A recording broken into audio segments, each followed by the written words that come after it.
Please discuss the birth of propaganda, Edward Bernays, and his influence on public relations and advertising. And this is going back just a history of how the modern advertising came about.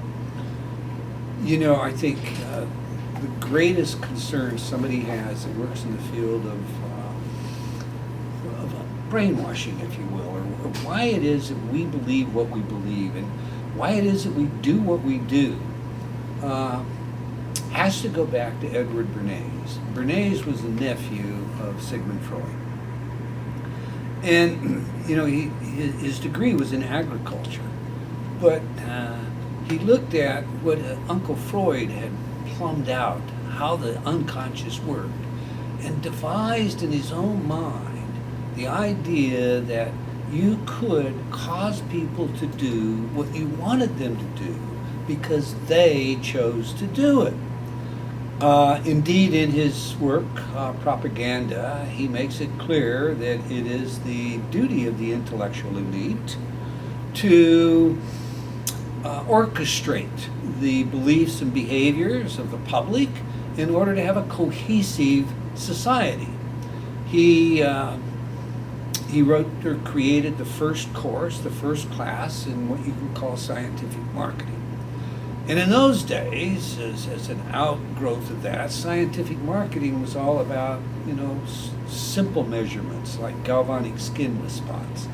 In fact, a polygraph would be an excellent early device to be looking at scientific marketing with, because there you'd get the breathing, upper and lower, you'd get the blood pressure, you'd get the galvo, and you would show a potential customer, a shopper, a subject, a product, or an image, and measure their response. Now, sometimes they were aware of what you were doing.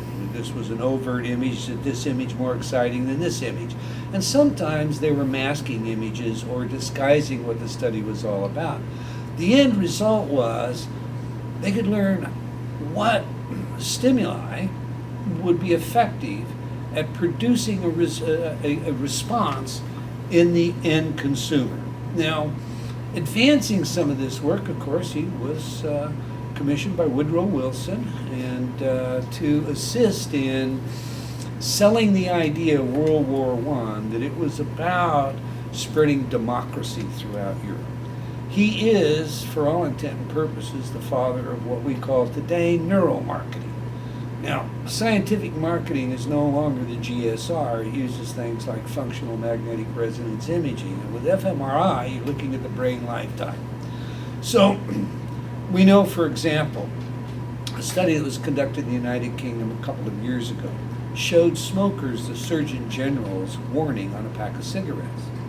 Now, by watching their brain, what we saw was that it excited them to see the Surgeon General's warning. In other words, it caused them to want to smoke more.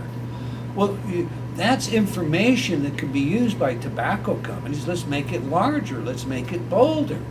By watching the brain lifetime, neuromarketers today know exactly what product to place where, how to package that product, what colors you're going to respond to, what images you're going to respond to, what kind of pre-programming already exists that they can couple it to, etc. and so forth. So what we have from Edward Bernays today, billions and billions and billions of dollars have been spent privately and publicly looking at how to tap into your psyche, how to cause you to make choices that you wouldn't otherwise make, to do things that you wouldn't otherwise do, to consume, whether it's a product or a plank in a political platform.